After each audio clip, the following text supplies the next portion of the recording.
ខ្ញុំបាទសូមលំអរកាយគោរពនិងជម្រាបសួរពុកម៉ែបងប្អូននិងទស្សនិកជនជាទីគោរពនៅថ្ងៃនេះខ្ញុំបាទសូមពំនាំអារម្មណ៍ពុកម៉ែបងប្អូននិងទស្សនិកជនមកតាមដានស្ដាប់នៅជោគជតារាសីប្រចាំថ្ងៃដែលខ្ញុំបាទតែងតែធ្វើការអានជូនជារៀងរាល់ថ្ងៃដូច្នេះសូមពុកម៉ែបងប្អូនធ្វើការ comment នៅលេខសំណាងនិងធ្វើការចុច like មួយសូមឲ្យសម្រេចដូចប៉ងគិតប៉ងការងារអ្វីសូមឲ្យជោគជ័យដោយសេចក្តីប្រាថ្នាសាធុសាធុសាធុសូមកុំឲ្យខាតពេលយូររីករាយតាមដានសម្ដាប់នៅហោរាសាស្ត្រប្រចាំថ្ងៃសៅរ៍នេះជាមួយ Channel ស៊ូស៊ីខ្ញុំបាទដូចតទៅឆ្នាំជូតកណ្ដុរនាំលៀបសំណាងអបរាជចិញ្ចឹមជួបតែរឿងល្អក្នុងផ្ទះមានលៀបមានសំណាងជួបតែមនុស្សជួយជ្រោមជ្រែងសម្រាប់រាល់ភារកិច្ចនិងសេចក្តីប៉ងប្រាថ្នាបានសម្រេចម៉ោងនាំលៀបសំណាងម៉ោង 4 ព្រឹកដល់ម៉ោង 5 ល្ងាចពណ៌នាំលៀបសំណាងពណ៌ទឹកក្រូចនិងពណ៌ឈាមជ្រូកលេខនាំលៀបសំណាង 27 និង 49 សូម comment 999 យកលៀបសម្បត្តិអភិជនចំពោះឆ្នាំជូតនៅថ្ងៃនេះលោកអ្នកធ្វើអ្វីក៏ដោយក៏តោងតែមានការប្រយ័ត្នប្រយែងនិងយកចិត្តត្រជាក់ដាក់ខ្លួនឲ្យមានកម្រិតខ្ពស់ទើបមិនមានបញ្ហាចោទឡើងរីអ្នកប្រកបមុខរបរជួញដូររកស៊ីវិញមិនត្រូវបោះទុនអ្វីមួយដោយទឹកក្រហល់ឡើយពុំនោះនឹងជួបរឿងសោយអស់ប្រាក់កាសពីខ្លួនត្រូវមកដេកស្ដាយក្រោយជាពុំខានរាយការធ្វើដំណើរទៅទិសឦសានឲ្យប្រយ័ត្នបញ្ហាអាក្រក់ចូលយាយីបន្តិចរាយបញ្ហាសម្ព័ន្ធភាពស្នេហាកំឡោះក្រមុំមានដំណើរការប្រែប្រួលប្ដូរផ្លាស់ពីព្រោះងាយទាំងផ្អែមល្ហែមនិងងាយទាំងទាស់ទែងគ្នាឆ្នាំឆ្លូវគោនាំលៀបនាំជ័យនាំសុភមង្គលសម្រាប់រាល់ភារកិច្ចនិងសេចក្តីប៉ងប្រាថ្នាបានសម្រេចហើយអនាគតក្លាយជាអ្នកមានទ្រព្យស្ដុកស្ដំម៉ោងនាំលៀបសំណាងម៉ោង 5 ព្រឹកដល់ម៉ោង 6 ល្ងាចពណ៌នាំលៀបសំណាងពណ៌សនិងក្រហមលេខនាំលៀបសំណាងលេខ 1 និងលេខ 49 សូម comment 168 យកលៀបសម្បត្តិអភិជនចំពោះឆ្នាំឆ្លូវថ្ងៃនេះដំណើរជីវិតរបស់លោកអ្នកនៅមានកម្រិតមធ្យមទោះជាយ៉ាងណាក៏ដោយសម្រាប់ស្ត្រីនៅតែមានគ្រោះយាយីនៅឡើយដូច្នេះទោះធ្វើអ្វីក៏ដោយក៏មិនភ្លឺថ្លាដោយគប់បំណងប៉ុន្មានដែររាអ្នកប្រកបមុខរបរជួញដូររកស៊ីថ្ងៃនេះបើចង់បោះទុនដោយធំអ្វីមួយមិនទាស់ខុសទេព្រោះថាផលជាផ្លែផ្កាដែលទទួលបានមកវិញក៏សមដោយប្រកបមួយចំនួនវាត្រឡប់ទៅវិញផងដែររីការធ្វើដំណើរទីជិតឆ្ងាយតែងតែជួបភាពសុខដុមដូចសពមួយដងរីឯបញ្ហាសេចក្តីស្នេហាកំឡោះក្រមុំមានភាពស្រស់ស្រាយនិងផ្អែមល្ហែមប្រៀបដូចត្រីក្នុងទឹកនារដូវវស្សាឆ្នាំខាលខ្លាសេដ្ឋីចិញ្ចឹមមានប្រាជ្ញាឆ្លៀសវៃមានគំនិតភ្លឺថ្លាហើយអនាគតក្លាយជាអ្នកមានអំណាចម៉ោងនាំលៀបសំណាងម៉ោង 8 ព្រឹកដល់ម៉ោង 7 យប់ពណ៌នាំលៀបសំណាងពណ៌ផ្ទៃមេឃនិងពណ៌ក្រហមលេខនាំលៀបសំណាង 45 និង 66 សូម comment 898 យកលៀបសម្បត្តិអុកញ៉ាចំពោះឆ្នាំខាលថ្ងៃនេះផ្ដល់ផលល្អសម្រាប់អ្នកសម្រេចចិត្តកិច្ចការងារអ្វីមួយឬបណ្ដាក់ទុនរកស៊ីជាមួយនរណាម្នាក់ពីព្រោះថាផលជាផ្លែផ្កាឆ្លើយតបមកវិញគ្រួនជាទីពេញចិត្តជានិច្ចបើជាអ្នកប្រកបមុខរបរជួញដូររកស៊ីវិញមានការលក់ចេញរស់រវើកគួរសមហើយបើចង់ចរចារឿងទំនិញអ្វីមួយផងដែរនោះក៏អាចសម្រេចចប់ដើមដោយគប់បំណងរាបញ្ហាសេចក្តីស្នេហាកំឡោះក្រមុំមានការរីកចម្រើនលូតលាស់ទៅមុខនិងបើចង់ផ្សំគុំគ្រួសារជាឱកាសល្អប្រពៃបំផុតឆ្នាំថោះទុនសាយមាសបារមីដេចជះប្រាជ្ញាឆ្លៀសវៃមានគេជួយជ្រោមជ្រែងអនាគតក្លាយជាអ្នកមានទ្រព្យសម្បត្តិនិងអ្នកមានអំណាចម៉ោងនាំលៀបសំណាងម៉ោង 7 ព្រឹកដល់ម៉ោង 7 ល្ងាចពណ៌នាំលៀបសំណាងពណ៌ទឹកក្រូចនិងពណ៌សលេខនាំលៀបសំណាងលេខ 77 និង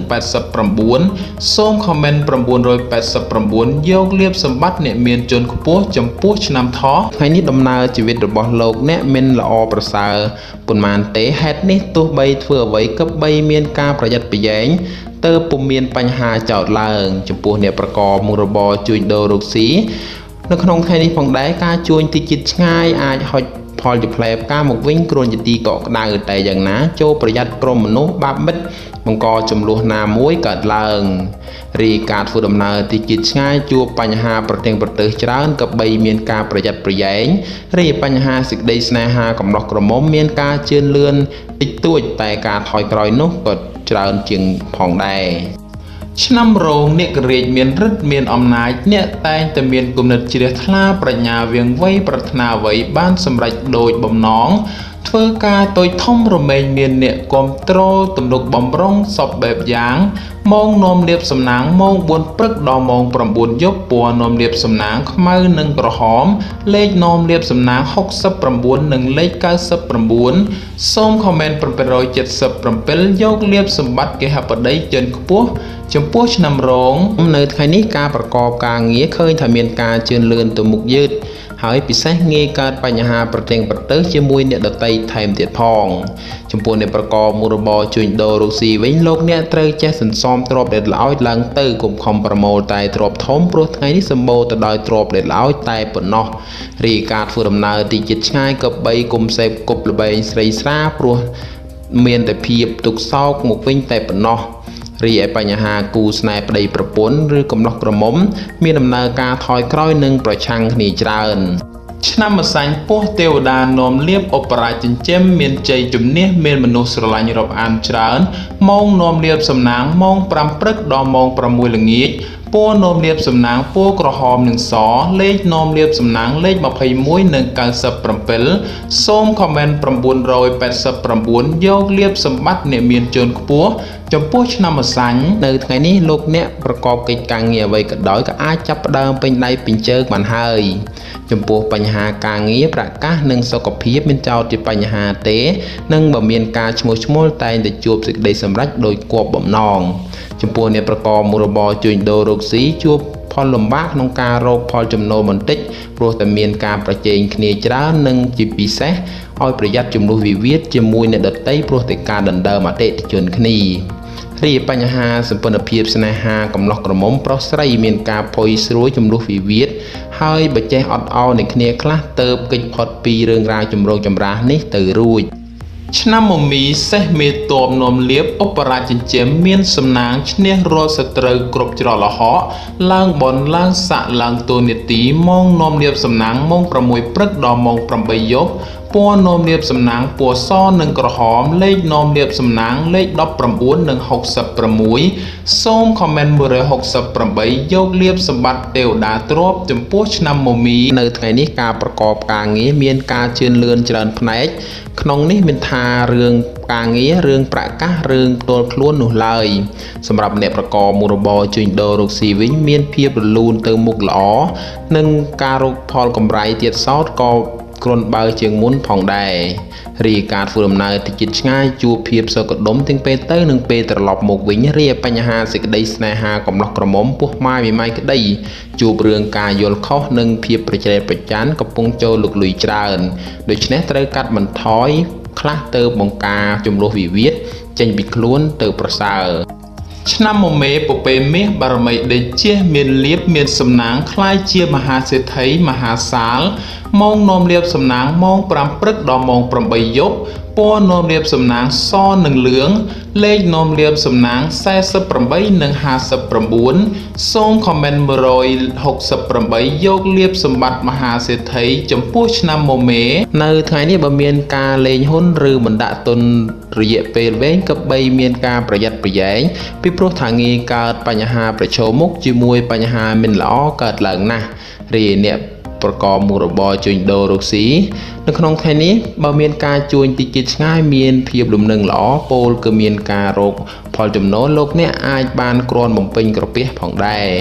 រីការធ្វើដំណើរទីជិតឆ្ងាយជួបភាពប្រទែងប្រទើសនិងបញ្ហាយាយីច្រើនរីបញ្ហាសម្ព័ន្ធភាពស្នេហាកំឡោះក្រមុំឬពោះម៉ាយមីម៉ាយក្តីកុំភ្លើតភ្លើនហួសព្រំដែនប្រយ័ត្នត្រូវរែកពុនទុកសោកមកវិញហើយនាំមានវិបត្តិនៅគ្រាក្រោយឆ្នាំវោកស្វាមាសមានលៀបមានសំណាងប្រាជ្ញាវាងវៃប្រាថ្នាអ្វីតែងតែបានសម្រេចតែនឿយបន្តិចម៉ោងនៃលៀបសំណាងម៉ោង6ព្រឹកដល់ម៉ោង6ល្ងាចពណ៌នាំលៀបសំណាងពណ៌សនិងក្រហមលេខនាំលៀបសំណាងលេខ11និង91សូមខមមិន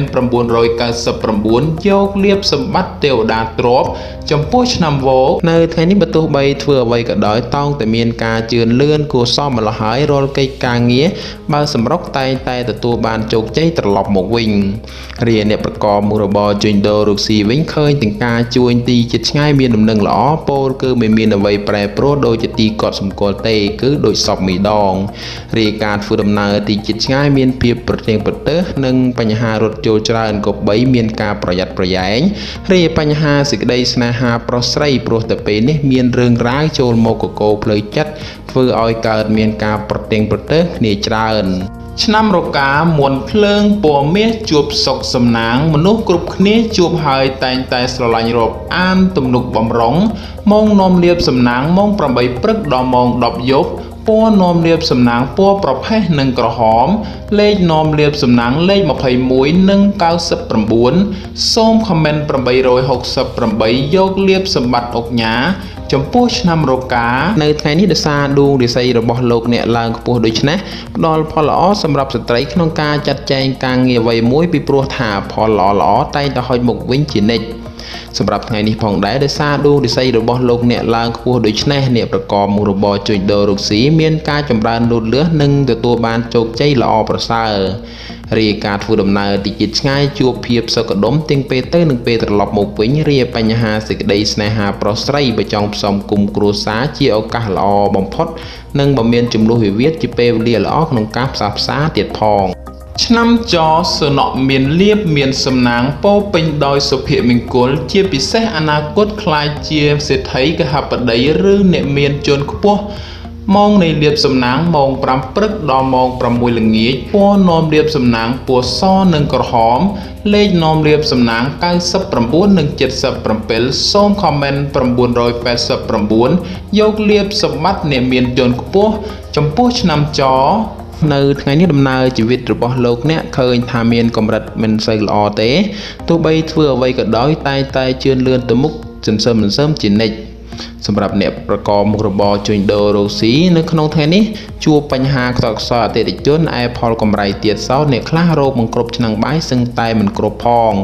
រាយការណ៍ធ្វើដំណើរទីជិតឆ្ងាយតែងតែជួបរឿងរ៉ាវមិនល្អនិងបញ្ហាប្រទៀងប្រទើសច្រើនក៏បីប្រយ័ត្នប្រយែងទៅប្រសើររាយបញ្ហាសេចក្តីស្នេហាប្រុសស្រីមានការបែកខ្នងដាក់គ្នាច្រើនដោយសារភាពប្រជែងប្រចានកំពុងចូលលុកលុយឆ្នាំកជ្រូកនាំលៀបសំណាងនាំសុភមង្គលសម្រាប់រាល់ភារកិច្ចនិងសេចក្តីប៉ងប្រាថ្នាបានសម្រេចហើយអនាគតខ្លាយជាអ្នកមានទ្រព្យស្ដុកស្ដំម៉ោងនាំលៀបសំណាងម៉ោង4ព្រឹកដល់ម៉ោង7ល្ងាចពណ៌នាំលៀបសំណាងពណ៌ក្រហមនិងបៃតងលេខនាំលៀបសំណាងលេខ77និង88សូមខមមិន899យកលៀបសម្បត្តិសំពៅលួងចំពោះឆ្នាំកោនៅថ្ងៃនេះទាំងស្ត្រីទាំងបុរសធ្វើអ្វីក៏ដោយក៏តោងតែមានការប្រយ័ត្នប្រយែងបន្តិចព្រោះថាងាយជួបនឹងបញ្ហាប្រទៀងប្រទើសណាស់ហើយក្រុមមនុស្សនៅជុំវិញខ្លួនចាំតែឈ្នានេះនឹងមើលបំណាំបង្ករឿងតែប៉ុណ្ណោះរីការរស់នៅលោកអ្នកមានបញ្ហានៅលើបញ្ហាប្រកាសដូច្នេះចូលប្រយ័ត្នកើតមានចំនួនវិវាទណាមួយដោយសារបញ្ហានេះរីអ្នកប្រកបមុខរបរជួញដូររកស៊ីរកផលលំបាកក្នុងការរកផលចំណូលណាស់ហើយការជួញទីជិតឆ្ងាយទៀតសោតតែងតែជួបភាពរកាំរកូសមិនស្ទើរដែរ